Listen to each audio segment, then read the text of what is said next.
En la cadena SER, Hoy por Hoy, con Ángeles Barceló. Son las 8:30 de la mañana, las 7:30 en Canarias. CaixaBank patrocina este espacio.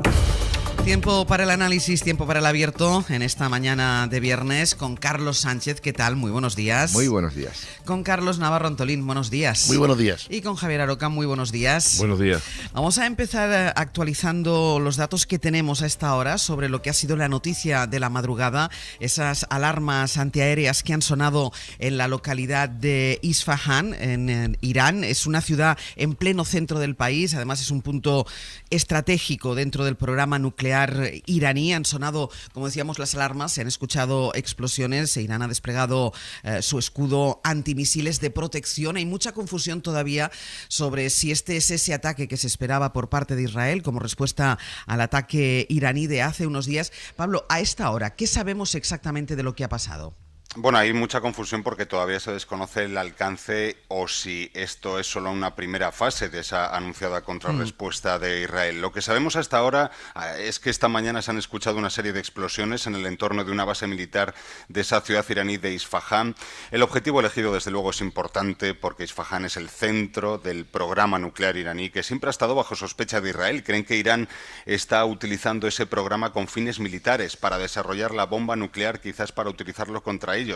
Y lo que sabemos hasta ahora es que ese complejo nuclear no ha sufrido daños, según la televisión estatal iraní. También sabemos que se activaron las alertas antiaéreas, como decías, Ángeles, que funcionaron, y que se está señalando la utilización de pequeños drones, quizás un enjambre de ellos para perpetrar este ataque. Son aparatos que no fueron captados por los radares fronterizos. En definitiva, las imágenes que llegan a esta hora de la ciudad de Isfahan son de normalidad. También se han desactivado las restricciones aéreas y los aeropuertos de Irán vuelven a funcionar a esta hora con normalidad. Así que si todo esto se queda aquí, estaríamos ante la contrarrespuesta de Israel limitada, es decir, de todas las opciones que se venían barajando, de todo el abanico de opciones, pues esta podría ser de las menos duras. Simbólica, pero de las menos duras, porque tampoco hay noticias de víctimas mortales. Pero es que Israel, vamos a recordar que ha prometido una respuesta dolorosa a Irán. Quizás se refería solo a alcanzar esta emblemática ciudad iraní, pero en redes sociales el ministro ultra israelí Ben Gvir ya ha dejado un mensaje con una sola palabra, que es débil.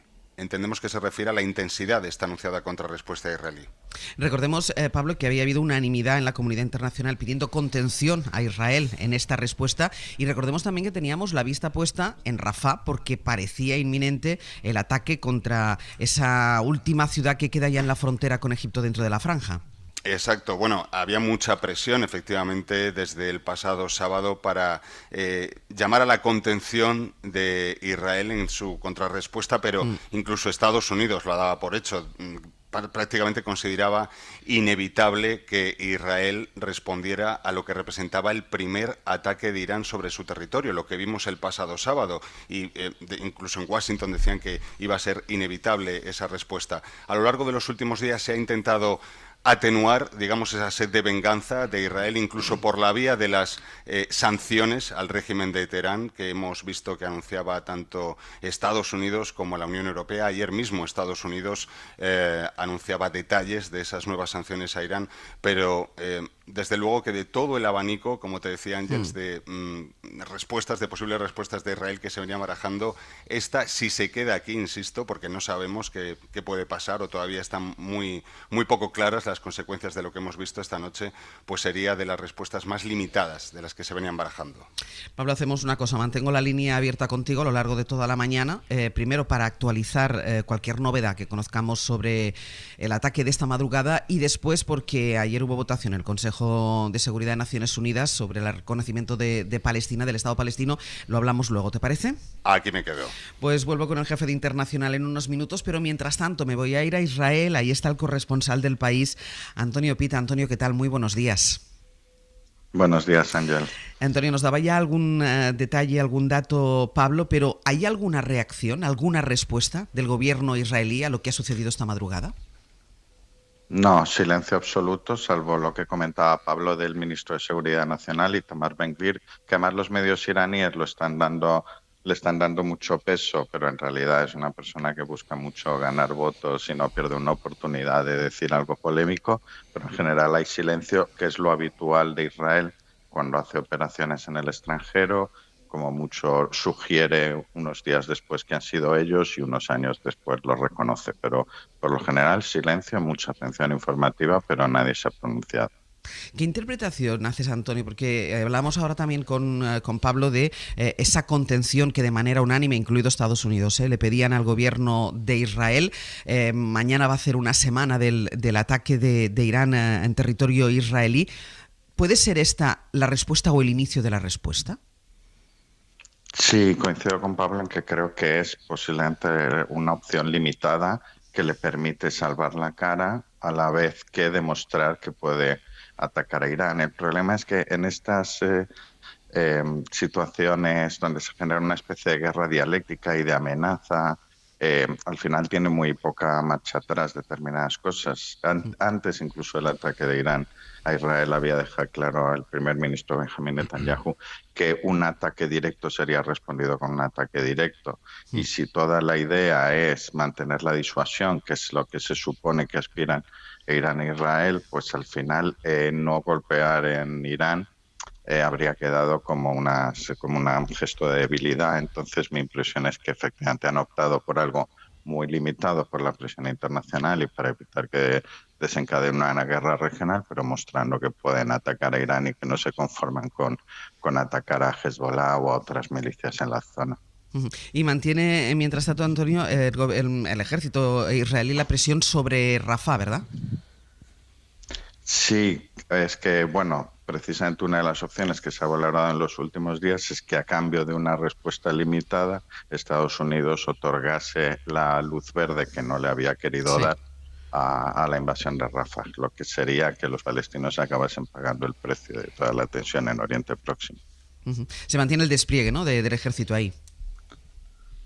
Sí, se mantiene, es decir, lo que ha habido principalmente son preparativos, reuniones de planes operativos y la convocatoria de más o menos dos brigadas de reservistas, que serían como varios miles precisamente para Gaza, específicamente para Gaza, lo que además se junta con una especie de carretera limitada cortando el norte y el sur que hay.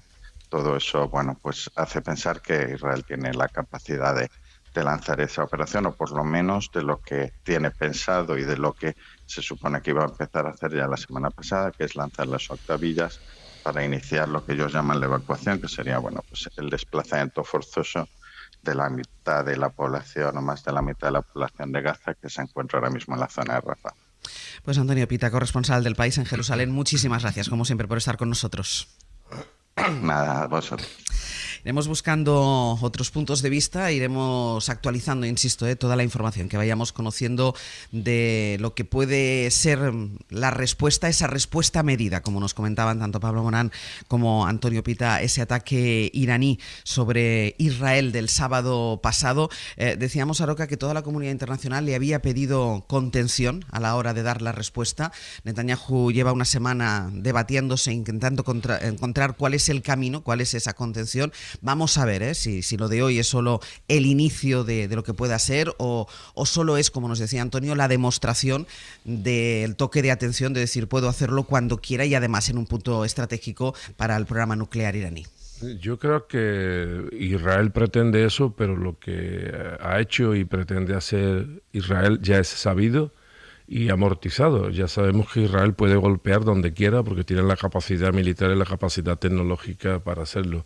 Lo más relevante desde mi punto de vista es que Irán también lo ha hecho y en el propio territorio de Israel, lo cual significa que Irán irrumpe como actor principal en este conflicto. Ya no se trata solo de la represión, por algunos justificadas, por otros injustificables, de Israel contra el grupo Hamas, sino que se averigua la posibilidad de un conflicto regional que, si lo hubiere, no tendría nada que ver con otros que ha habido, porque irrumpe este actor y de manera muy relevante en el escenario, en el teatro de operaciones constante de inestabilidad y de amenaza a las libertades y de amenaza al derecho internacional, no solamente al derecho internacional humanitario, sino al derecho internacional sin más adjetivos, que lleva ocurriendo en el Levante mediterráneo desde 1948.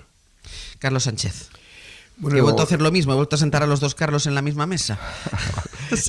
La información que tenemos es muy escasa y por lo tanto no es fácil tomar alguna conclusión definitiva, que simplemente no sabemos la intensidad de los misiles que ha podido lanzar o de los drones que están ahora en Isfahán, que es una ciudad muy emblemática dentro de Irán, porque fue capital del país durante siglos y por lo tanto es muy simbólica la Isfahán. Yo creo que lo relevante en esto, lo decía ahora Aroca, es, digamos, la regionalización del conflicto, porque entre Isfahán y Tel Aviv hay 1.500 kilómetros y por lo tanto ha tenido que pasar los proyectiles que ha lanzado Israel, ha tenido que pasar por Jordania e Irak necesariamente. Y esto no es fácil porque significa invadir, aunque se ha pactado probablemente con Estados Unidos por la base que tiene en Irak, y Jordania, que es un país aliado de Estados Unidos, han debido aceptar, digamos, que pasen proyectiles por su espacio aéreo. Pero esto de alguna manera regionaliza el conflicto y la respuesta del resto de países veremos cuál va a ser. La información es muy parcial y por lo tanto es muy difícil tener ahora una opinión formada. Carlos. Bueno, creo que es el momento de tener una esperanza, no sé si ingenua, pero bueno, la tenemos que tener, ¿no? De que esto no sea el inicio de una escalada fuerte, ¿no? Lo segundo es que estamos muy lejos de cualquier tipo de acuerdo, ¿no? El panorama que tenemos es de una Israel que sigue embravuconado y de unos Estados Unidos que vive una contradicción, porque por un lado repudia los crímenes que comete Israel a diario, que todos estamos viendo, pero por otro lado apoya a Israel, como lo ha hecho ayer, anoche mismo, en el Consejo de Seguridad de Naciones Unidas, ¿no? En el cual será muy interesante el pronunciamiento de la Asamblea General, que si no me equivoco tendrá que votar próximamente. Y entonces, aunque haya naciones que evidentemente tienen el derecho de veto, pues será interesante ver cómo está el estado de opinión entre esas naciones. Mientras Estados Unidos y Reino Unido, hay que ser muy pragmáticos, no apoyen un acuerdo de paz, esto va a ser muy difícil por muchos pronunciamientos individuales y muy numerosos que sean de algunas naciones y por muchas iniciativas bien intencionadas como la de nuestro presidente, ¿no? Va a ser muy difícil y yo en eso me gusta ser muy pragmático y no hacerme ilusiones. El mundo es como es, ¿no? No, yo creo que hay un actor que está haciendo, bueno, por ser un poco benévolo, voy a decir que está haciendo abiertamente el ridículo en este conflicto, que es la Unión Europea. Y la verdad es que si uno mira el mapa, podemos ver lo cerca que nos toca todo, ¿no? Y lo importante que sería que Europa, a través de la Unión Europea y sus instituciones, tuviera una voz más clara y más contundente en todo esto, porque al final nos afecta. Es absolutamente inaceptable que a estas alturas ya del siglo XXI todavía no esté resuelto ese conflicto. Y luego no solamente no está resuelto, sino que contamos con la hipocresía de determinadas fuerzas mundiales, como ha comentado anteriormente Carlos, me refiero a Estados Unidos, y cómo el propio Israel, ya no militarmente ni tecnológicamente, sino simplemente políticamente, combate e incluso ridiculiza constantemente las instituciones supranacionales, como es el caso de las Naciones Unidas. Yo creo que a ningún país se le consentiría que un vocero del Estado de Israel se haya dirigido al Consejo de Seguridad de las Naciones Unidas en esos términos tan ofensivos, incluso tildándolo de terroristas, ¿no? Eso no se le consiente a nadie, se le consiente a Israel porque está siempre detrás de los Estados Unidos y Norteamérica. Después hablaremos de esa votación del Consejo de Seguridad, pero tú decías una cosa, Aroca, que echas de menos, incluso censuras, la falta de contundencia de la Unión Europea, pero es paradójico cuando precisamente yo creo que con quien más contundencia ha hablado contra Israel ha sido precisamente el alto representante de la diplomacia europea, además desde el inicio del conflicto, aunque luego esto no se ha traducido en nada. Bueno, pero es que el alto comisario o alto representante tiene el poder que tiene en las instituciones que son, pero luego hay un consejo, hay una comisión, y luego, por ejemplo, el papel de Ursula von Leyen ha sido absolutamente lamentable. Y yo diría que incluso apologético de determinadas conductas de Israel. Y nosotros tenemos que ser, creo que lo somos, lo deberíamos de ser, una unión de países que dentro del pluralismo, me refiero a Europa, dentro del pluralismo en todos los sentidos, incluido el ideológico, deberíamos tener una posición que se acercase más a la paz y que adquiriese conciencia propia. Estamos hablando de Europa, estamos hablando del territorio de las luces. O sea, estamos hablando del espacio de la ilustración que tanta luz dio al mundo. Bueno, pues las luces en Europa se han apagado. Al final, y la apaga precisamente, como el chiste, el cuento de los tres cerditos, lo apaga de un soplío siempre ese Estado de Israel que tanto perturba la estabilidad mundial. Carlos Sánchez, voy contigo. Sí, pero fíjate, Carlos. Europa es hija de la ilustración, de la razón, pero también es hija de su propia historia muy reciente. Es decir, yo creo que la influencia que puede tener en este asunto Europa está muy mermada por la posición de Alemania. Alemania y sus países, digamos, satélites dentro del centro y el norte de Europa. Es decir, lo que pasó durante la Segunda Guerra Mundial con los judíos está ahí. Y eso es una losa que tiene que Europa que asumir, es decir, en sus relaciones con Israel. Alemania, hay que recordar, es el 25% de la Unión Europea, por lo tanto tiene un peso político y económico muy relevante. Yo creo que en este conflicto hay que mirar siempre a los indicadores económicos, en este conflicto y en otros, muchos más. Es decir, y hay algo que nos podemos felicitar en el sentido, digamos, de que la reacción ha sido muy positiva, o por lo menos muy neutral, diría, casi. Hoy el petróleo, estaba viendo ahora los datos más recientes, ha subido apenas un 1,4% y el barril de crudo del Brent está a $88, es decir, que es una reacción muy moderada, muy liviana, comparado con lo que hubiera podido ser en otras épocas de históricas muy recientes. Creo que todo el mundo está entendiendo que no se puede hacer demasiado daño tanto Irán como Israel, porque iríamos a un conflicto de una trascendencia enorme, y eso yo creo que nos puede tranquilizar mucho lo que ha pasado esta madrugada. Muy breve, es una pregunta muy sencilla, al hilo de lo que decía Javier. Al final, ¿quién se quiere echar de enemigo a Israel en Europa?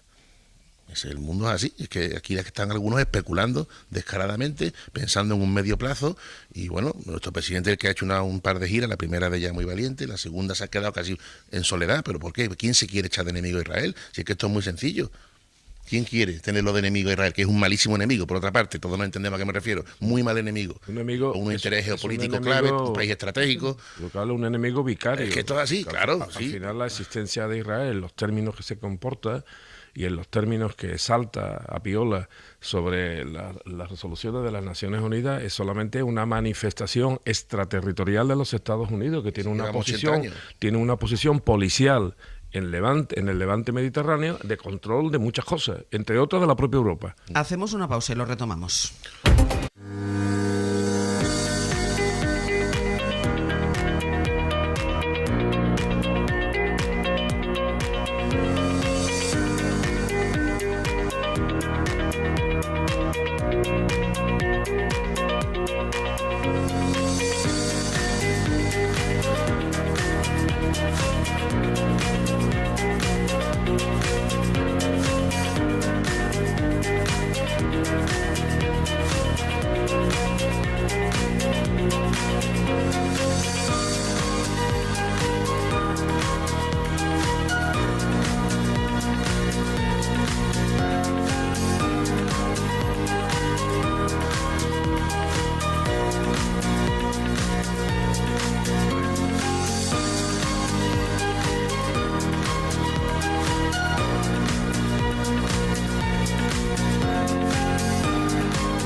Cadena SER, Hoy por Hoy, con Ángeles Barceló. 8:51 de la mañana, 7:51 en Canarias, en el abierto Carlos Sánchez, Carlos Navarro Antolín y Javier Aroca, hablando del ataque de esta madrugada, intentando descifrar, intentando saber exactamente qué es lo que es Irán, negando que haya sido un ataque, si es la respuesta al ataque previo del sábado pasado por parte de Irán sobre Israel, si es la respuesta israelí, si es solo el inicio, si Netanyahu ha hecho caso a esas llamadas a la contención que le había formulado la comunidad internacional, y todo esto en el contexto, Pablo, vuelvo contigo, en el contexto de la reunión de esta noche, de la votación de esta noche del Consejo de Seguridad de Naciones Unidas para reconocer a Palestina, al Estado palestino, con ese veto ya sabido, ya habitual de Estados Unidos. Se repitió, de hecho, la imagen de la soledad de Estados Unidos en el Consejo de Seguridad. Es la cuarta vez que ocurre en los últimos 6 meses. La imagen de un único brazo levantado en todo el Consejo, que es la del embajador de Estados Unidos, frente a 12 países en esta ocasión que aceptaban integrar a Palestina en la ONU como miembro de pleno derecho.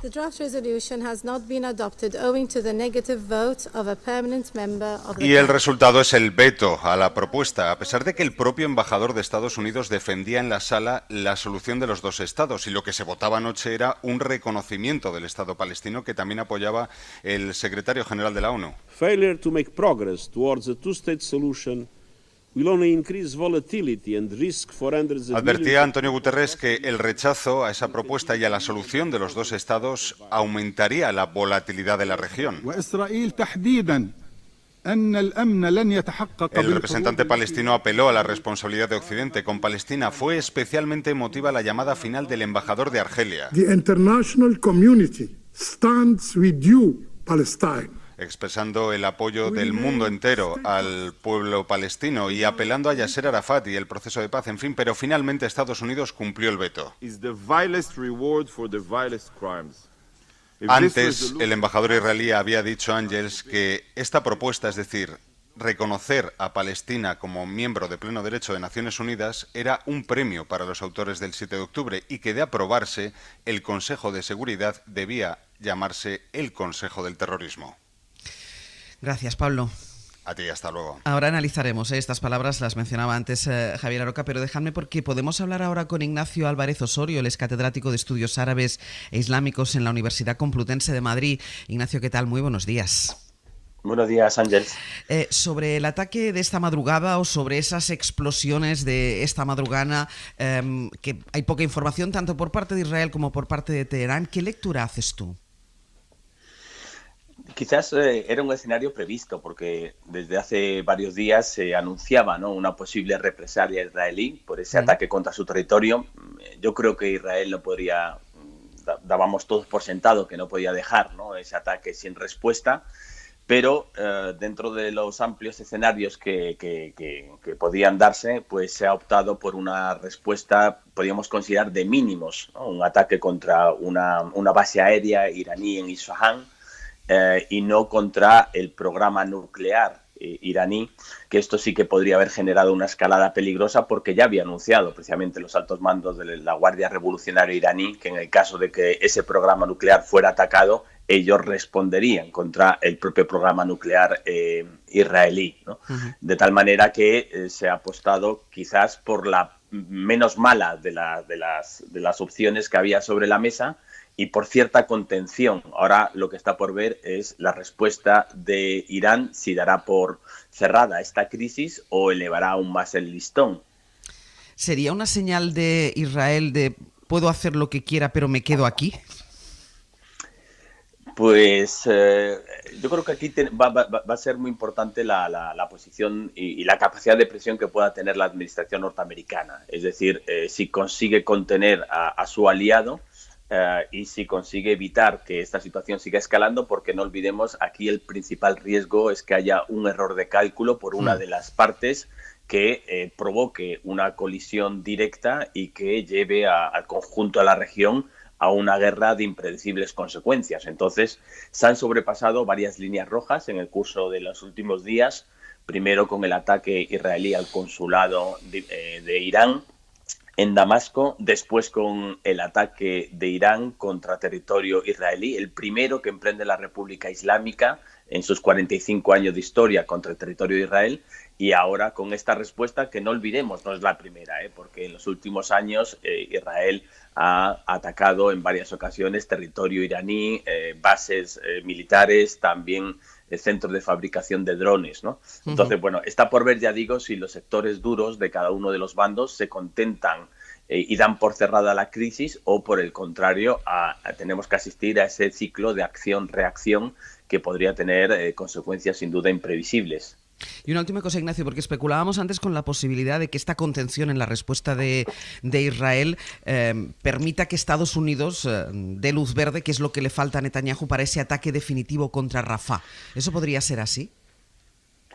Según parece y según ha trascendido, ¿no?, por diferentes informaciones periodísticas, precisamente, ¿no?, este sería el acuerdo al que habrían alcanzado, pero tampoco existe una luz verde todavía por parte de la administración norteamericana para una ofensiva sobre Rafah. Recordemos que todavía en esa ciudad, que antes de la guerra tenía 300.000 habitantes y hoy tiene más de 1.400.000, pues se concentra casi el 70% de la población de la Franja de Gaza, de tal manera que una operación contra ese territorio podría provocar, ¿no?, numerosas víctimas, y podría generar, ¿no?, una mayor crisis, porque, bueno, es decir, la situación ahora mismo ya sabemos todos que es completamente dramática. En los últimos días ha entrado más ayuda humanitaria, pero en la zona norte, pues esa entrada de ayuda humanitaria sigue siendo extraordinariamente limitada, ¿no?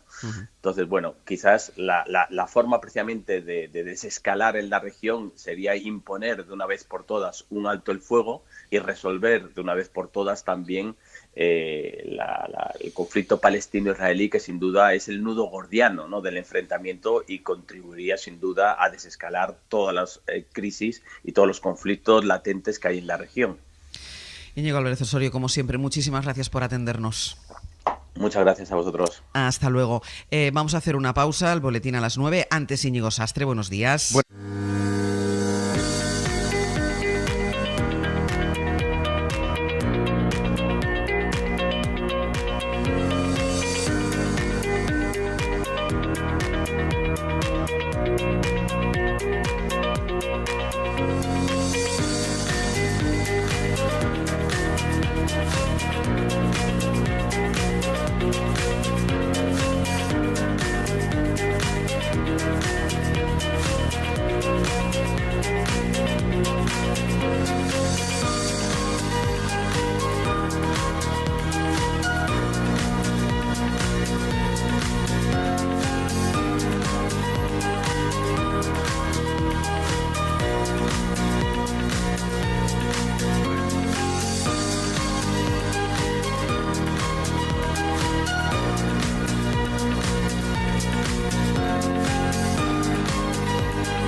9:01 de la mañana, 8:01 en Canarias. En la cadena SER,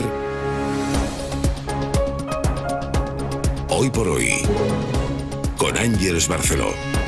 Silencio de momento de Israel ante el ataque de esta madrugada contra una base aérea sobre territorio iraní que fuentes oficiales atribuyen al ejército israelí. José Luis Astre. Hay una primera reacción que se traduce en la subida del precio del petróleo. Ahora lo mencionábamos en el abierto precisamente. Había empezado a bajar el precio desde la tensión del sábado pasado, pero repunta un poco, al menos a esta hora. Karima Garbi.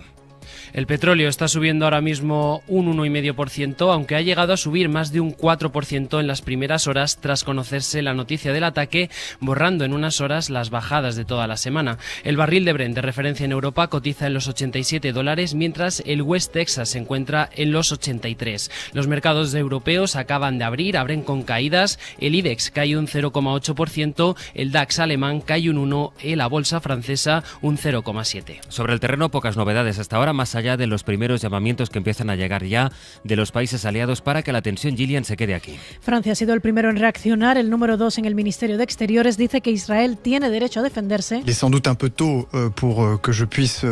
Aunque también le ha pedido tanto a Netanyahu como al régimen iraní que midan sus ataques. Ha pedido que se rebaje la tensión en esa zona para evitar un conflicto mayor que se sume ya a la guerra que sigue en Gaza. La BBC, por su parte, ha recogido unas primeras reacciones del gobierno británico, aunque todavía no hay comunicado oficial de Downing Street. Las fuentes del gobierno que cita la televisión pública británica defienden que Israel, igual que Francia, dicen tiene derecho a defenderse, aunque hacen el mismo matiz que el Ministerio de Exteriores francés. Hemos insistido a los israelíes, dicen fuentes oficiales británicas a la BBC, que lo que importa ahora es la desescalada.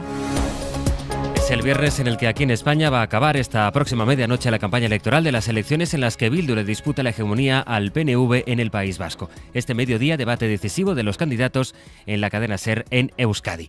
Y de los deportes, Sampe, la Fórmula 1 ha vuelto esta madrugada a China 5 años después. En el circuito de Shanghái se ha disputado hace unas horas la primera sesión de entrenamientos libres, que no ha sido buena para los españoles. Carlos Sainz ha ocupado la plaza 14, Fernando Alonso la 19, penúltimo. Lance Stroll, compañero de Alonso, ha sido el más rápido, seguido de Piastri y Verstappen. A partir de las 9:30 la clasificación para el sprint del sábado.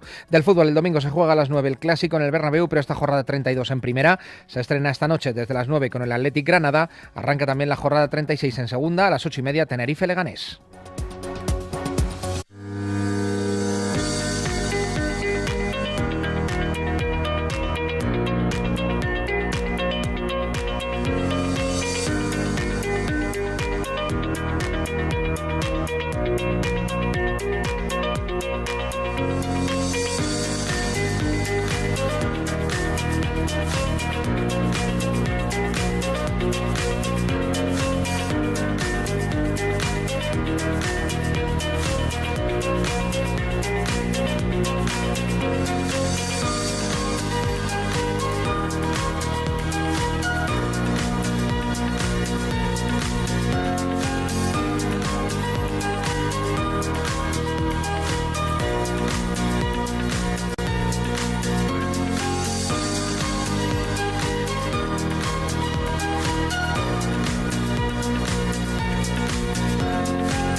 Ángeles Barceló. 9:07 de la mañana, 8:07 en Canarias. En el abierto, Carlos Sánchez, Carlos Navarro Antolín y Javier Aroca. Nos contaba Pablo Morán antes de la pausa cómo había transcurrido esta madrugada el debate y la votación del Consejo de Seguridad de Naciones Unidas, con esa única mano levantada, la de Estados Unidos, vetando la resolución de reconocimiento del Estado palestino, con una votación mayoritaria a favor, pero con ese veto que lo hace inviable. Ya nos hablaba Pablo de las palabras que había pronunciado el embajador de Israel ante la ONU, Gilad Erdan. Is the vilest reward for the vilest crimes. If this resolution passes, God forbid, this council should no longer be known as the Security Council, but as the Terror Council. Si esta votación sale adelante, el Consejo de Seguridad de Naciones Unidas tendría que cambiar de nombre. No sería Consejo de Seguridad, sino que sería Consejo de Terrorismo. Palabras, Carlos Sánchez, pronunciadas en la sede de Naciones Unidas. Feo, porque hay que respetar la institución, y es una organización importantísima para la paz mundial y para coordinar las políticas exteriores, para ayuda a refugiados. Quiere decir, la labor que hace ACNUR y otras organizaciones vinculadas a Naciones Unidas es extraordinaria, y me parece una ligereza, por decirlo de una manera muy suave, y una torpeza política el que se hable en esos términos del Consejo de Seguridad. Lo que sí es verdad que el Consejo de Seguridad tenía que reinventarse. Quiere decir, el modelo de Naciones Unidas que nació después de la Segunda Guerra Mundial, yo creo que está agotado. Eso de que 5 países tengan el derecho de veto y otros muchos países emergentes que tienen cada vez más influencia económica y política en el mundo, es decir, eso que se ha llamado el sur global, cada vez es más relevante en la geopolítica y en la geoestrategia internacional, y no tiene representación en el Consejo de Seguridad. Yo creo que habría que reinventarlo, pero desde luego hablar de terrorismo vinculado al Consejo de Seguridad es una auténtica barbaridad. Aroca. Bueno, pero aparte de las palabras gruesas de este vocero de Israel, es que la actitud de Israel con respecto no ya del Consejo de Seguridad, sino de toda la Organización de las Naciones Unidas, siempre ha sido la misma. Cualquiera que nos esté escuchando y tenga curiosidad puede entrar en cualquier servidor y poner resoluciones de las Naciones Unidas cumplidas por Israel y a ver cuánto ha cumplido. Y claro, el problema no es solo que tú te dirijas en términos ofensivos, que vapulees la propia organización multilateral de las Naciones Unidas, sino que no cumples nunca. Y no cumplen nunca, pero claro, lo que haga Israel, vuelvo a decir, que es una actitud vicaria, porque la actitud de Estados Unidos vetando sucesivamente cualquier resolución que en su opinión, porque es solo su opinión, afecte a la fortaleza o debilidad de Israel, pues constante. O sea, no solamente se ríe Israel de las Naciones Unidas, sino que se ríe Estados Unidos en un consejo, como se ha dicho, que está contrahecho, o más bien dicho, está hecho a la medida de los Estados Unidos, y que, bueno, todos los países con una cierta voluntad pues soportan. Bueno, vamos a ver lo que ocurre, porque si hubiera una resolución del Consejo de Seguridad de las Naciones Unidas, por ejemplo, pidiendo un alto el fuego, como ha ocurrido en otros conflictos, habría que cumplirlo, pero tenemos siempre el obstáculo de Estados Unidos. Pero fijaros, esto lo llevamos aceptando de manera indolora desde hace décadas, como he dicho antes, pero es que además aquí hemos manejado y lo manejamos como si fuera normal el hecho de que sea Estados Unidos el que dé luz verde o no a la invasión de Rafah. Y imagináis eso lo que significa desde el punto de vista del respeto al derecho internacional, el respeto a todas esas cosas que se dice en la Carta de las Naciones Unidas sobre injerencia en políticas exteriores, por no decir todo el derecho internacional en materia de protección de los derechos humanos, de las vidas. Bueno, si es que estamos ante un Estado que ha inoculado en la opinión pública auténticas calumnias contra las Naciones Unidas, no solamente, por ejemplo, a su propio presidente Antonio Guterres, sino también a organizaciones muy importantes como de ayuda al refugiado, y no pasa nada, siguen haciendo lo que quieren. Entonces, claro, pues yo creo que los ciudadanos en general, la ciudadanía en general en el mundo, pues está indefensa, y no solamente está indefensa, sino que va perdiendo confianza cada día más en la solución multilateral a los conflictos. Carlos. Pues si somos positivos, que cuesta trabajo serlo, el pequeño avance político ha sido pues esos 12 votos a favor del reconocimiento de Palestina, ¿no?, como Estado miembro de la ONU. Ese ha sido el avance político. El baño de realidad, pues el veto de Estados Unidos, todos lo conocíamos de antemano cuál iba a ser la posición, no es una sorpresa, ha sido un auténtico baño de realidad. Y el atasco nos dura 80 años. Yo recordaba anoche, en 2014, España en el Congreso de los Diputados, por unanimidad, no se nos olvide, aprobó una proposición no de ley, si mal no recuerdo, la lideró Trinidad Jiménez, el ministro era Margallo, y el Congreso de los Diputados, por unanimidad, le pedía al gobierno que instara a reconocer el Estado palestino. Eso fue en 2014, ¿no? Lo recordaba con lo que ha pasado anoche también. Bueno, ahí hubo unanimidad, pero claro, el mundo no funciona así, el mundo funciona con unos derechos de veto, e insisto, mientras el Reino Unido y Estados Unidos no se pongan de acuerdo y den un paso, yo esto le veo, como decía Carlos Sánchez, muy feo, panorama muy feo. Vamos a ir cerrando ya este bloque, que hay que ir también hacia Euskadi, que hoy tienen el último día de campaña de cara a las elecciones del domingo, pero un par de cosas todavía. Primero, reacciones internacionales que esté habiendo, de momento pocas, porque como se conoce tan poco del ataque sucedido esta madrugada, pero bueno, ¿hay alguna reacción en Francia, por ejemplo? Vicens Batalla, buenos días. Hola, buenos días. Cuéntanos. Estamos escuchando ahora mismo las reacciones de un ministro número 2 de Exteriores francés, Jean-Noël Barrot, en una radio privada francesa, y de momento él no ha querido posicionarse directamente sobre el ataque de Israel a Irán y ha dicho que la posición del gobierno es pedir la desescalada a los países de la región y se remite a una posible declaración que pueda hacer el presidente francés Emmanuel Macron más adelante. Incluso cuando el presentador le ha preguntado sobre si Francia había sido avisada por este ataque, como ha sido el caso de Estados Unidos, este ministro de Asuntos Europeos no ha dado ninguna respuesta sobre el tema, lo que se deduce que Francia no estaba al caso de este ataque de Israel. Vicens, gracias.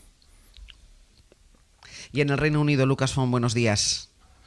Hola, ¿qué tal? Buenos días. Cuéntanos, ¿hay algún tipo de reacción? Bueno, sí, Downing Street insiste en que todavía no ha sido confirmada la autoría del ataque, pero el ministro de Trabajo, Mel Stride, ya ha hecho las primeras declaraciones sobre este asunto esta mañana, destacando la necesidad de que se produzca una desescalada de la tensión en la zona. Lo escuchamos.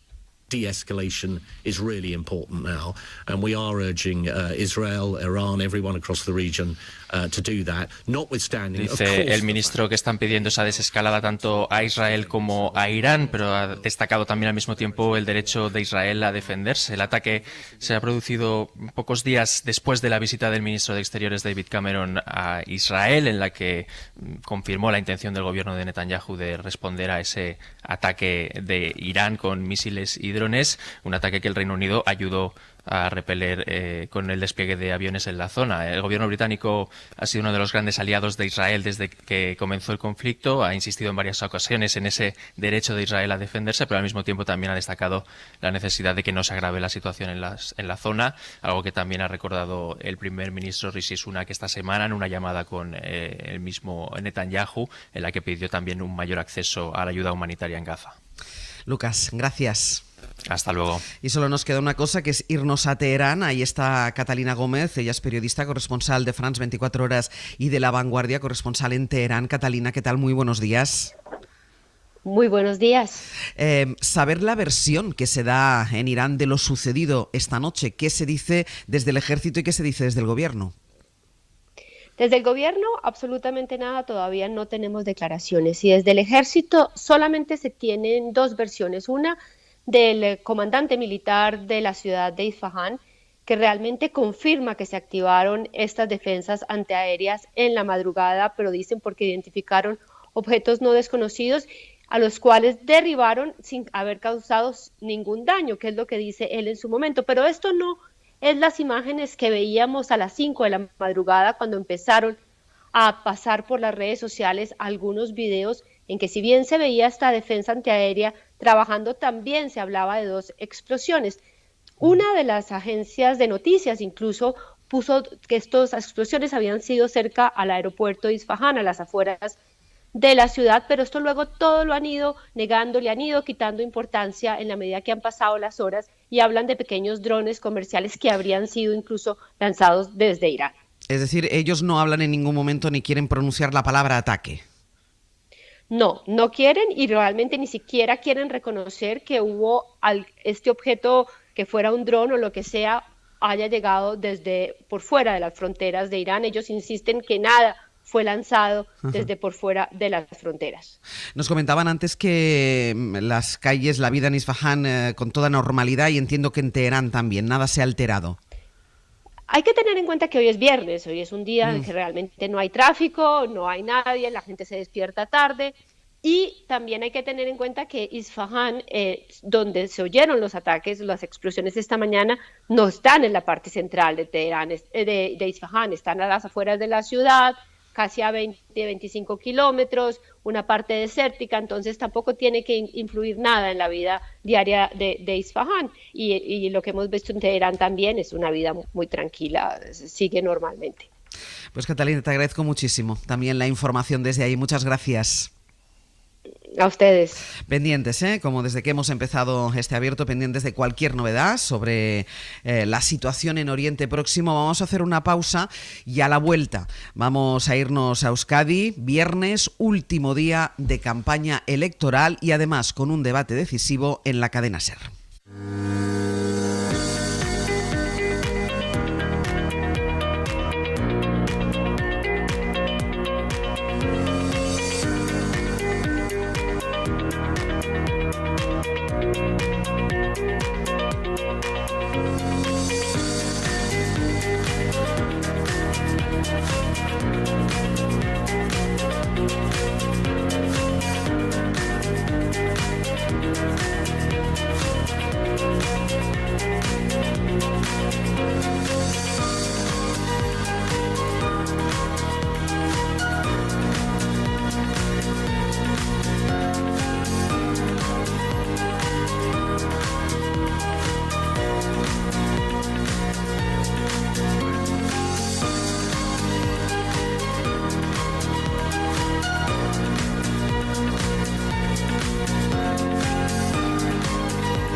Ángeles Barceló. 9:21 de la mañana, 8:21 en Canarias, en el abierto Carlos Sánchez, Carlos Navarro Antolín y Javier Aroca. Les decía, último día de campaña electoral en Euskadi, una recta final de campaña que han estado marcadas por las palabras del candidato de Bildu, Pello Txandiano, aquí en la SER, en hora 25, cuando no quiso hablar de grupo terrorista, a preguntarle a la pregunta, como respuesta a la pregunta que le hizo Aimar, de si ETA era un grupo terrorista. Txandiano sigue sin hacerlo, pero dice que se arrepiente de aquello aquella respuesta. Y bueno, esa manera de pedir perdón, pido perdón si he molestado o si he herido a alguien. Si con esas palabras yo pude herir la sensibilidad de las víctimas de ETA, pido perdón desde aquí. Hoy la izquierda soberanista, EH Bildu, está absolutamente comprometida y que va a seguir dando pasos con firmeza, con discreción, porque entendemos que es así como se hacen las cosas, fuera de los focos y sobre todo y ante todo fuera del contexto electoral. Aunque sigue sin decir que lo que hacía ETA era terrorismo. Me arrepiento, sí, de haber dado esa respuesta y no haber respondido diciendo yo creo que en campaña electoral tenemos que sacar este tema fuera del contexto electoral. Claro, es que aquí es donde entramos en el campo semántico de cómo calificamos a cada cual. Isabel León, Egunon. ¿Qué tal, Ángel? Egunon. Son las palabras que han ido protagonizando estos últimos días de campaña electoral. Hoy se acaba, bueno, con ese debate que vais a tener ahí en la SER, ahora hablaremos de ello, pero ¿cómo se llega al final de la campaña? Bueno, pues casi desfondados también, pero ha sido una campaña de una semana, aunque haya costado como de 15 días. La Gabarra ayudó al objetivo de hacerla plana, de tenerla casi de perfil, pero es verdad que ya esta semana y desde que Ochandiano abrió la caja de Pandora en la SER, bueno, pues la cosa ha cambiado. Fijaos si lo ha hecho que el PP vasco, Ayuso incluida, han venido a citas aquí y no habían hablado de ETA hasta entonces. O sea que de alguna forma se veía que no era el mensaje, no el de carril. Claro, otra cosa es que se resucite de la forma que se ha hecho, ¿no? Eso ha supuesto que la campaña se haya nacionalizado también, que los partidos hayan empezado a buscar su sitio, a moverse más en el cuerpo a cuerpo, no necesariamente con ETA, pero sí aprovechando este arreón, ir al turrón. Por ejemplo, los mensajes de ayer dicen mucho de lo que está en juego. Ortúzar, en el caso del PNV, Otegi, de Bildu. Le quitamos el escaño a Vox. Le quitamos el escaño a Vox y sumamos un escaño a Abertzale más. A los que piensan que ya no tienen acomodo porque hay una renuncia a la ambición nacional en el Partido Nacionalista Vasco, les pedimos bihotzez laguntzeko gauzak aldatzen. De corazón, decía Otegi, para ayudarnos a que las cosas cambien. Ambos buscando en caladero ajeno y no el natural. Y es que el PNV quiere que las encuestas no le den la razón a Bildu y Bildu ganar, quizá no tanto gobernar. En eso, quien está en el gobierno es Eneko Andueza, con rasmia, con empuje. Vota el que decide, vota el Partido Socialista de Euskadi, Euskadiko Esquerra. Hoy contará con Pedro Sánchez para cerrar, como lo hará el PP con Feijóo de nuevo, Sumar con Ernest Urtasun y Podemos con Yone Belarra. En el caso de Podemos, también saben que se juegan quedarse el piso tras el divorcio, o ni eso. De ahí que Juancho López de Uralde trate de concentrar que los suyos no voten al PSE. El voto al Partido Socialista es un voto que va a sostener al PNV en el gobierno. Pero tampoco a Bildu, porque no es tan social ni tan verde, asegura. Su complicidad con la industria petrolera en la ley de cambio climático. Total, Ángels, y ahora sí que sí, la cosa va de ideología. Y debate, ¿a qué hora empieza, por cierto? A las 12:20. A las 12:20 ponemos los relojes, eso es. Debate decisivo en la cadena SER, el último, y no puede ser más cerquita del final de la campaña que termina esta medianoche. Eso es, no son estos candidatos de trucos de marketing. Hoy no nos esperamos ni niña de Rajoy, ni buenas noches, buena suerte, ni adoquines. Con ir de frente y mojarse ya tenemos bastante, y sobre todo siendo el día que es, ¿no? El último, lo decías, jugándose como les dicen sus encuestas internas, lo que se juegan, sin duda es decisivo. Están citados a mediodía en The Artis Hotel y a las 12:20, como os decía, arrancamos con Jon Egaña moderando y marcando un paso en el que buscan no meterse en demasiados charcos, pero sí tratar de cerrar con contundencia esta campaña electoral. Un minuto en la radio, lo sabéis, es un regalo o puede ser un suplicio. No tenemos cronómetro, solamente al principio y al final. El resto va de rozarse, de buscar espacios, veremos qué tal se manejan y si al margen de aprobar, bueno, pues hay quien saca nota y hasta le luce. Pues a ello, Isabel, estaremos pendientes de ese debate. Muchísimas gracias. Venga, un beso. Decía ahora Isabel cómo esas palabras de Pello Ochandiano en Hora 25 contribuyeron a nacionalizar la campaña, una campaña que había pasado fuera de Euskadi, incluso yo creo que en Euskadi, así de perfil bajo. Esas palabras de Pello Ochandiano cambiaron el ritmo de la campaña e incluso rompieron la frontera de Euskadi. Guillermo Lerma, buenos días. Hola de nuevo, Ángels. Porque también los líderes nacionales han hablado de esas palabras.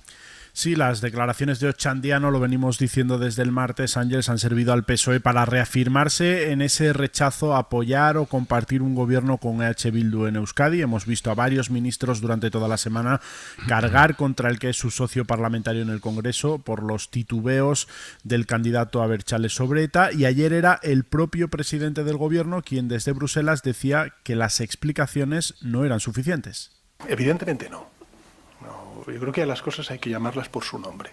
Y ETA no es una organización armada, ni el Movimiento de Liberación Nacional, que dijo el señor Aznar. Fue una banda terrorista que fue derrotada por la democracia española gracias a la unidad de todos los demócratas. Los socialistas que han tenido que lidiar en esta recta final de la campaña con la contradicción que según la derecha supone el discurso del PSOE sobre Bildu en Euskadi mientras pactan medidas sociales en el Congreso, y en eso precisamente es en lo que está haciendo hincapié el PP de Feijóo.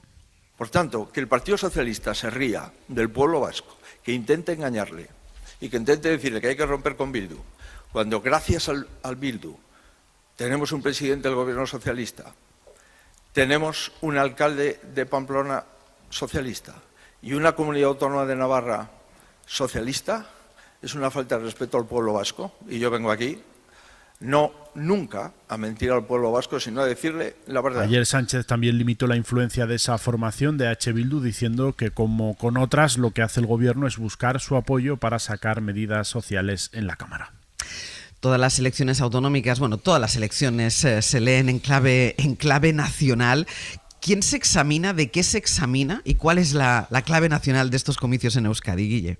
Pues lo decía también Isabel León, ¿no? Ni PSOE ni PP han puesto grandes expectativas en las elecciones del domingo a nivel nacional. Son conscientes de que esa gran batalla en la que se disputa está sobre todo en el espacio soberanista, pero es cierto que tanto Génova como Ferraz saben también que cada elección va a marcar el inicio de la carrera hacia la siguiente, y en las sedes esperan al resultado de este fin de semana para fijar su propio relato de cara sobre todo a las catalanas, cuya campaña va a empezar la próxima semana. De ese relato empiezan ya a dar alguna pincelada. Los socialistas, por ejemplo, aspiran en realidad a que nada cambie tras el 21 de abril. Quieren que el domingo por la noche esté claro que se va a reeditar el pacto con el PNV, evitar cualquier debate sobre una posible suma alternativa que se descarta, pero que generaría ruido en este ciclo electoral. Para eso los socialistas necesitan revalidar o aumentar su influencia en el futuro gobierno vasco y que los nacionalistas aguanten a pesar del crecimiento de Bildu. Hay dirigentes en el PSOE, en Ferraz, que creen que un descalabro del PNV en Euskadi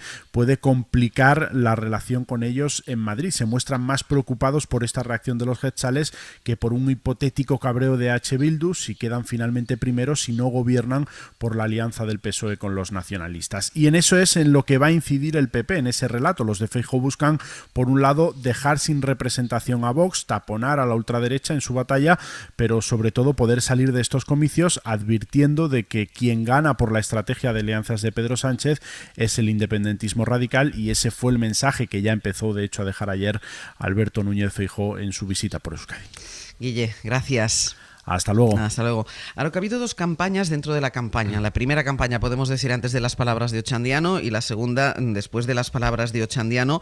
Palabras que ha aprovechado la política nacional para meterse en campaña, porque además es muy significativo, lo estaba explicando antes Isabel León, como incluso Isabel Díaz Ayuso, que había estado en Euskadi antes de las palabras de Ochandiano, ni siquiera habían hecho campaña con ETA, cosa que es habitual en la formación del Partido Popular. Bueno, yo añadiría otro corte, ¿no? Digo, analítico. Yo creo que hay una campaña que es la campaña de los vascos y hay otra campaña que es la campaña de los que no somos vascos.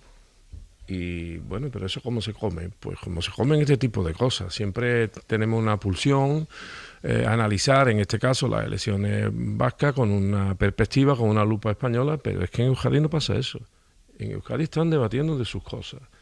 Y bueno, hay algunas irrupciones, como por ejemplo la del señor Feijóo, otras señoras que se han dado una vuelta por allí, pero es que en el PP a la gente allí lo vota un poco. Es que no tienen nada que ver y prácticamente no forman parte de la ecuación. Una de las grandes consecuencias que van a tener estas elecciones, independientemente de quién gobierne luego en Euskadi, es que Bildu forma parte ya de la ecuación del poder en Euskadi. Que eso no se lo esperaba casi nadie hace mucho tiempo. Otra cosa es que pueda gobernar o no pueda gobernar, pero que está en la ecuación del poder. ¿Quién puede ganar? Está clarísimo, ¿no? Y si no puede ganar ahora, está en el punto de la pole position, la parrilla, para ganar otras elecciones a todos los niveles. Lo que ha dicho antes el señor Ochandiano es muy relevante, no sé si lo voy a ser capaz de decir literalmente, pero le voy a decir como yo creo. Estas elecciones son un paso se refiere a estas elecciones del domingo, son un paso dentro de muchos pasos que tiene que dar la izquierda soberanista. Por tanto, yo no creo ni siquiera que se vaya a producir un cabreo excesivo de Bildu si al final, aunque gane, no pueden formar el gobierno. ¿Por qué? Porque ellos tienen muy claro que esto es un paso más dentro del camino que tiene que ir recorriendo la izquierda soberanista. Y en el PNV tienen esa noción, preocupación también. ¿Por qué? Porque como reconocen los propios vascos, hay una reacción, digamos que generacional, que le quita votos al Partido Nacionalista Vasco. Porque mientras que el Partido Nacionalista Vasco envejece, H. Bildu está cada día más joven. Y eso en política es muy relevante. Carlos Sánchez. A mí, como una cuestión de principio, me gustaría preguntar al presidente del Partido Popular si mantiene su doctrina de que tiene que gobernar el partido más votado, ¿no? Es en el País Vasco, sería curioso saberlo. Eso es como el veto en el Consejo de Seguridad. Sí. Me gustaría saberlo. Un imposible. Pero dicho esto, yo creo que las elecciones del País Vasco es una evidencia que no son sistémicas para el conjunto del sistema político, excepto que el PNV tenga un descalabro y se replantee su política de alianzas con el Partido Socialista. Entonces yo creo que sí que puede tener efectos, digamos, sobre el conjunto del país. Sí tiene efectos sistémicos en las elecciones en Cataluña, por razones obvias, porque la comunidad es muy importante, es el 20%, casi el 20% del PIB nacional, y por lo tanto lo que ocurra en Cataluña es muy relevante para el conjunto del país. Pero lo bueno de todo esto, que es una polémica, digamos, que probablemente no esté en las calles del País Vasco sobre la barbaridad que dijo el portavoz Ochandiano, el portavoz el candidato de Bildu, en el sentido de que no reconocer que ETA es lo que es, fue una organización terrorista. Desde el 2011, que es cuando ETA anunció el cese definitivo de la violencia, hay más de 300.000 ciudadanos vascos que han accedido al derecho al voto. Por lo tanto, ha cambiado radicalmente. Esto supone prácticamente el 15% del censo electoral. Y lo relevante es eso, precisamente, que el País Vasco ha cambiado tanto, que no son elecciones sistémicas y que por lo tanto lo que ocurre allí no va a cambiar radicalmente lo que pasa en la política nacional, y que hay que celebrar y que se celebren en paz. Eso yo creo que es lo más relevante, y probablemente se nos olvida siempre esto. Es decir, el que Bildu esté ya que sea un partido político más, con todo su pasado miserable en terrorismo, creo que es una buena noticia para el país.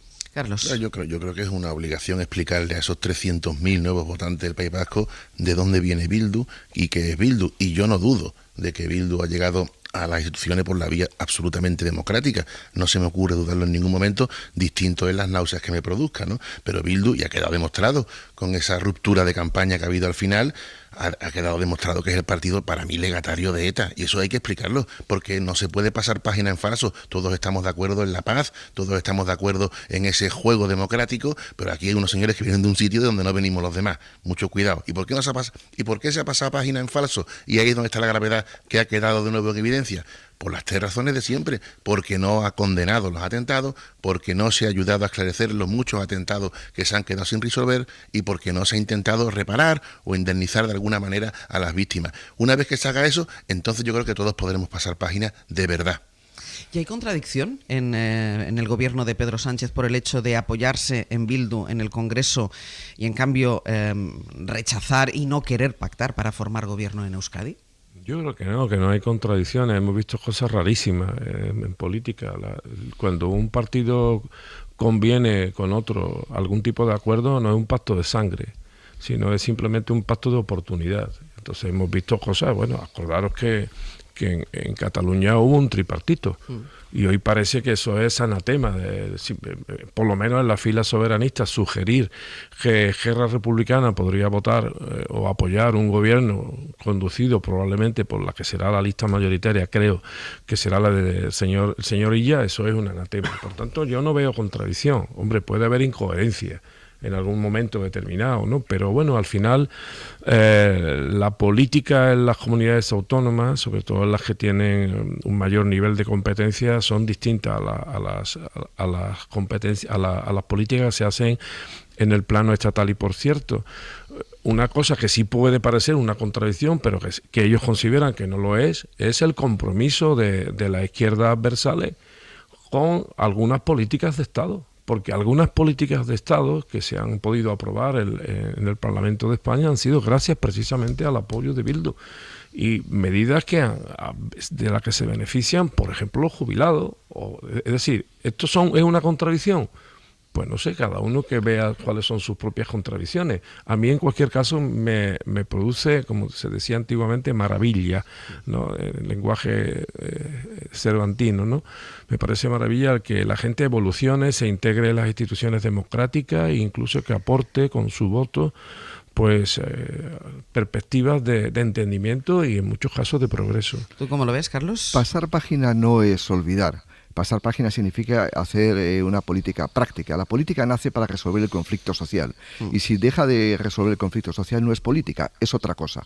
Es decir, nadie puede olvidar lo que fue la dictadura franquista, nadie puede olvidar lo que fue el nazismo, nadie puede olvidar en temas mucho más cercanos de nuestra política diaria lo que fue el Procés y la barbaridad que hicieron los independentistas poniendo en jaque a toda una comunidad autónoma. Nadie lo puede olvidar. Pero eso no es incompatible con dar soluciones políticas a los problemas de los ciudadanos. Es decir, el pensar que las dos cosas son incompatibles creo que no es el arte de hacer política planteado desde hace 500 años por todos no los politólogos, porque entonces no existían, pero los que analizaban la teoría de la política. Es decir, no es incompatible, porque la política significa eso, resolver los problemas de los ciudadanos y resolver el conflicto social. Y nadie va a olvidar lo que ocurrió en el País Vasco. Y la obligación, y eso seguro que lo están haciendo las instituciones de enseñanza en el País Vasco, hay un magnífico Museo de la Memoria en Vitoria que lo saben lo que ocurrió, pero eso no significa que no se pueda mirar hacia adelante pensando que hay que resolver los problemas de los ciudadanos. Carlos. Se puede y se debe mirar adelante, pero sin olvidar siempre claro. la que yo creo la necesaria Totalmente memoria, honor y dignidad a las víctimas, ¿no? Y sobre todo esos homenajes a los asesinos que hemos visto en los telediarios con tanta frecuencia. Alguien también tiene que decir algo sobre eso. Y preguntaba a Ángel que si tenía el Pedro Sánchez una contradicción, ¿no? Yo creo que se apoya parlamentaria en Bildu en Madrid y puede gobernar, a partir del lunes puede gobernar allí en el País Vasco, ¿no? Con el PNV, es una de las posibilidades, ¿no? Soplar y sorber al mismo tiempo es muy difícil. Y eso traerá consecuencias, tendrá sus efectos. Pero como se decía de Descartes, ¿no? Que era posible andar y comer chicle al mismo tiempo. Quiere decir, la política es eso. Eso es la política, hacer las dos cosas. Es la política más difícil, con matices, con precisión, con detalles. Eso es. Lo otro es simplemente una política de trazo gordo, en vez de utilizar la cirugía, que forma parte de nuestra política, es utilizar el mazo. Y eso yo creo que no es una buena noticia para nadie. Yo acepto todos los juegos parlamentarios posibles, porque ese es el encanto y la esencia de la democracia. Pero aquí hay un hecho excepcional, para mí, que es un partido legatario de una banda terrorista. Bueno, eso sería todo muy debatible, no diría ni siquiera discutible, sino debatible en términos democráticos y en términos de diálogo. Evidentemente, como ha dicho también Carlos Sánchez, no vamos a olvidar nunca el terror que se impuso en el País Vasco y fuera del País Vasco. Y algunos pues hasta lo tuvimos o lo tuvieron muy cerca, por tanto nadie va a olvidar eso. Pero negarle a la política la función conciliadora, la función constructiva que tiene que tener, yo creo que es un error democrático. Porque si España, me refiero a toda la ciudadanía de España, fue capaz de aceptar que gente que era heredero del franquismo, incluso con ministros que tuvieron una actitud durante la dictadura franquista, como mínimo muy repudiable, hayan sido luego agentes aceptados del advenimiento de la democracia y la sociedad española lo haya aceptado. Bueno, hay que recordar que Franco no ha salido de Cuelgamuro hasta hace ayer, como quien dice. Y esta España democrática y llena de valores que a veces queríamos exportar, pues se la traga con papa, con perdón por la expresión. Y sin embargo, bueno, afortunadamente eso ya lo hemos cubierto. Iremos pasando etapas. Y llegará un momento en que el repudio explícito a la banda terrorista ETA en Euskadi será absoluto. Pero, en fin, hay sus niveles, yo no digo que lo comparta, pero sí digo que prefiero la política dialogada, hablada, pactada, que no enfrentamientos que no valen absolutamente para nada y mucho menos cuando acaban en violencia o cuando derivan de la violencia. La violencia además que puede ser simbólica y de la palabra, porque las palabras también hieren y se construye la democracia a través del uso de malas palabras. Pausa y seguimos. Perdón, Carlos. No, medio segundo. Y es que la transición se construyó sobre esas ideas, sobre esos valores que dice ahora acá. Pues pausa y seguimos.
Ángeles Barceló. 9:45 minutos de la mañana, 8:45 en Canarias, en el abierto Carlos Sánchez, Carlos Navarro Antolín y Javier Aroca.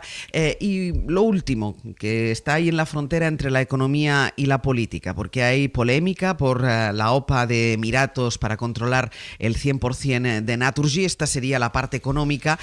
Y la parte política sería la polémica que hay dentro del propio gobierno. David Junquera, buenos días. Hola, buenos días. Porque a la vicepresidenta segunda, Yolanda Díaz, le pide a algunos de los ministros del Partido Socialista que paralicen esta OPA. ¿Qué hacer cuando los petrodólares llaman al timbre de una de tus empresas estratégicas? Esta pregunta divide a las dos almas del gobierno de coalición. El aldabonazo de TAQA, es decir, Emiratos Árabes Unidos, en el portón de Naturgy, ha puesto en guardia su mar. Yolanda Díaz ha optado por el correo postal para mostrar su preocupación y ha escrito una misiva al ministro Carlos Cuerpo y a la vicepresidenta Montero para exigir que se pare la OPA emiratí y que de paso el Estado entre en la gasista. Lo ha hecho por carta, pero también delante de los micros, que ya se sabe, se llega más lejos y más rápido. Cuando hablamos de Naturgy es clave en España y por tanto somos claros. Se encuentra en vigor la norma antiopas y acabo de pedir desde luego la paralización de esta entrada de capital y desde luego que actuemos como hemos hecho en Telefónica. Reclama Sumar gastar menos en armamento y más en defender intereses clave. Exige una reacción rápida y la ministra responsable de velar por la energía y las energéticas pide tranquilidad, no ponerse muy eléctricos, esperar, ser prudentes. El debate sobre si entrar o no en Naturgy es para Teresa Rivera prematuro. Habrá que ver si en efecto tiene sentido o no tiene sentido que haya una participación por parte del Estado en esta compañía. Pero yo creo que es prematuro planteárselo. Por ahora lo que se impone es la prudencia vigilante. Sumar quiere aprovechar la OPA para que el Estado haga con Naturgy lo mismo que se ha hecho en Telefónica, aunque la situación y sobre todo los números son muy diferentes. Primero porque la españolidad de la energética está garantizada con la presencia de Criteria, la Caixa, en el accionariado, y segundo porque supondría rascarse el bolsillo muchísimo más. 9.000 millones de euros costaría a las arcas del Estado la entrada en Naturgy, así que Moncloa en este momento ni se lo plantea. Lo que sí quiere hacer es presionar a TACA y condicionar la operación exigiendo que se mantengan los puestos de trabajo y las inversiones en suelo español. David, gracias. A vosotros. Varios elementos para el análisis en esta información. El primero es que entre miembros del gobierno se escriban cartas. Eso a mí me parece lo primero a comentar. Después, la intención, evidentemente, de Sumar, de una parte del gobierno que pierde perfil, que pierde protagonismo en intentar recuperarlo. Y después la tercera, y Carlos Sánchez, empiezo ahí contigo con la pregunta de ¿tiene que intervenir el gobierno ante una OPA de estas características? Bueno, todos los gobiernos tienen dos herramientas fundamentales para actuar en sectores o en empresas que se consideran estratégicas por razones de interés de Estado. Uno es la presencia en el accionariado, entrar en el capital directamente como ha hecho en Telefónica. Y otra yo creo que es mucho más relevante y mucho más potente que entrar en el accionariado. Pero el accionariado simplemente con una mala regulación no te sirve para nada. Es decir, es la regulación precisamente. Si los Estados consideran que un sector es estratégico, tienen que hacer una muy buena regulación, por ejemplo, para influir en la política de inversiones de ese sector o de esa empresa. Por ejemplo, para identificar si son buenas para el Estado las alianzas estratégicas que pueda tomar ese sector o esa empresa con terceros países. Es decir, yo creo que reducir la presencia del Estado a las acciones creo que es una filosofía probablemente de otra época. Hoy en día el principal instrumento que tienen los Estados, insisto, es la regulación. Y una buena regulación puede impedir que hayan operaciones que vayan contra el Estado y que no interesen al conjunto del país. Y por eso es muy importante el que el gobierno ahora mismo vea perfectamente cuál quiere ser su política de inversiones, por una razón que yo creo que todo el mundo entiende. Ayer, el otro día, en Bruselas hubo un informe de la Unión Europea donde decía que las necesidades de financiación para el cambio climático, y eso afecta mucho a Naturgy, son extraordinarias, son ingentes, de más de 600.000 millones de euros. Por lo tanto, o hacemos una política de atraer capital a las empresas estratégicas españolas o probablemente no podamos enfrentarnos a esas necesidades enormes de financiación que necesita la economía española. El otro, Carlos. Claro, la regulación es el segundo instrumento, efectivamente. Ocurre que no sé si estamos llegando ya tarde, no sé si será un enfoque demasiado pesimista, ¿no? Pero recuerdo ahora hace 25 años cuando nos dio recomendado por Europa, que lo recordán, nos dio por privatizar, ¿no?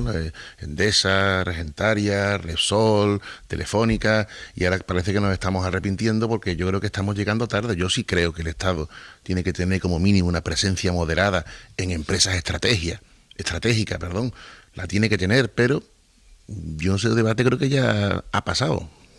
Lamentablemente, cuidado. No, yo creo que un gobierno tiene que ser activo a la hora, escogiendo cualquiera de los vericuetos que se han descrito, ¿no? Cualquiera de las estrategias, pero el Estado sí tiene que tener, no ya el gobierno, sino el Estado tiene que tener una presencia activa en sectores estratégicos, porque nos va precisamente la estrategia de Estado, en sectores como se ha descrito, el energético, el de las comunicaciones, que no son simplemente elegidos por otros capitales aleatoriamente. Al tuntún, ¿no? Sí. Ellos saben precisamente dónde se quieren posicionar. Por tanto, el Estado efectivamente debe de posicionarse, y además no sé por qué preocupa tanto este tipo de cosas sin leer. Porque cuando uno lee se da cuenta como hay Estados miembros que tienen importantes participaciones en sectores estratégicos de su propio país. Podríamos hablar, por ejemplo, de Francia, podríamos hablar de Alemania, podríamos hablar de Italia, pero es que en el caso concreto de España, es que incluso tenemos una empresa, no voy a decir cuál, que tuvo una gran polémica al grito de que vienen los catalanes, que al final aceptó que la empresa fuera pues prácticamente una empresa italiana, del Estado italiano, casi en parte todavía, pero bueno, hasta ese punto llega de estulticia, diría en general, pero como mínimo ingenuidad. Vamos a dejarnos de ingenuidad. En los sectores estratégicos hay que controlarlo, lo diré así de claro. Pausa y seguimos.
Vamos a ir terminando el abierto, que están Sergio Castro y Pepe Rubio ya sentados para explicarnos lo que vamos a hacer a partir de las 10 de la mañana. Buenos días. Muy buenas. Buenos días. Hemos estado además divertidísimo esta mañana porque hemos visto a través de la televisión interna a Navarro Antolín y a Roca juntitos los dos, que parecen los teleñecos.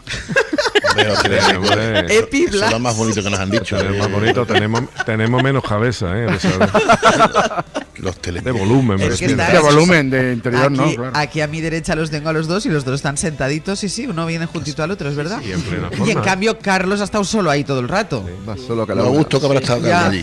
Sí, pero de camino voy a aprovechar una cuña comercial y en pleno estado, o sea, quiero decir... En perfecto estado de revista. Exactamente. A pesar de la feria. Feria, pero trabajamos, que quede claro. Zapatos limpios, ¿eh? Venga, Sergio, Pepe, contadnos. Bueno, pues empezamos con la biblioteca. Ya saben que pueden empezar ya a llamar al 900 100 800 900 100 800 para donar ese libro que les ha marcado en su vida, que les gusta, que quiere que esté en nuestros anaqueles, en nuestras estanterías. Pues ya pueden llamar y donar sus libros. 900 100 800.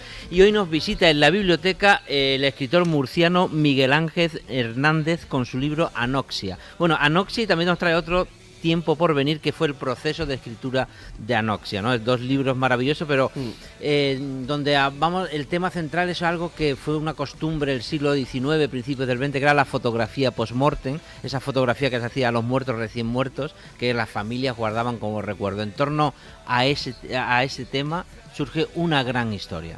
Y a partir de las 11 en Historias Musicales con Fernando Neira vamos a hablar de toda la música que acompañó, que dio sentido a la revolución de los claveles, cuyo 50 aniversario celebramos el próximo jueves. Como otra historia será conocer qué comprende a Cal Viva, el último trabajo del Doctor Chinarro, el grupo sevillano de Antonio Luque, que acaba de salir a la venta solo en formato de vinilo, y a quien escucharemos cantar en directo, donde ahora estáis vosotros, en Sevilla. Cerraremos con otra banda, la de Aitor Albizua, con La Auditoría, aunque en su caso solo traiga ruido y algunas fake news para poner en duda nuestra recta actitud. Me consta que le está costando esta semana sacar cosas. Lo suyo es otra acepción de banda, pero él es una auténtica. Es delincuencial. Exacto, es una auténtica banda.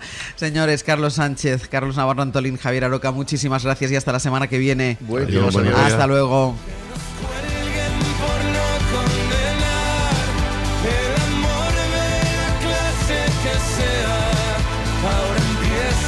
Sentirme capaz de gritarme la edad al espejo, de reír cuando no estoy tan bien, de jurar que mañana lo dejo, de admitir que no lo voy a hacer. Renault. Único como cuando eres dueño de tu propio negocio. Único como cuando ves que tu negocio crece. Así de únicas son nuestras condiciones para empresas. Solo durante este mes, aprovecha para llevarte tu Renault con las mejores condiciones para tu empresa. Aplicable a toda la gama de turismos y furgonetas. Ven a la red Renault y llévatelo ya. Empresa colaboradora del Plan 2030 de apoyo al deporte de base. Cuentas remuneradas Bankinter. Existe una escala de riesgo que va de 1 menor riesgo hasta 6 mayor riesgo. A las cuentas remuneradas Bankinter les corresponde el riesgo 1 de color verde. Entidad adherida al FGD español que cubre hasta un máximo de 100.000 euros por titular. Si cada día tú trabajas para tu dinero, en Bankinter hacemos que tu dinero trabaje para ti. Con nuestra cuenta digital sin comisiones y con rentabilidad sin límite de tiempo. La única de un banco cotizado sin condiciones y que ahora te da hasta un 1,5% TAE, 1,49% TIN de rentabilidad sin límite de saldo. Para saldos iguales o superiores,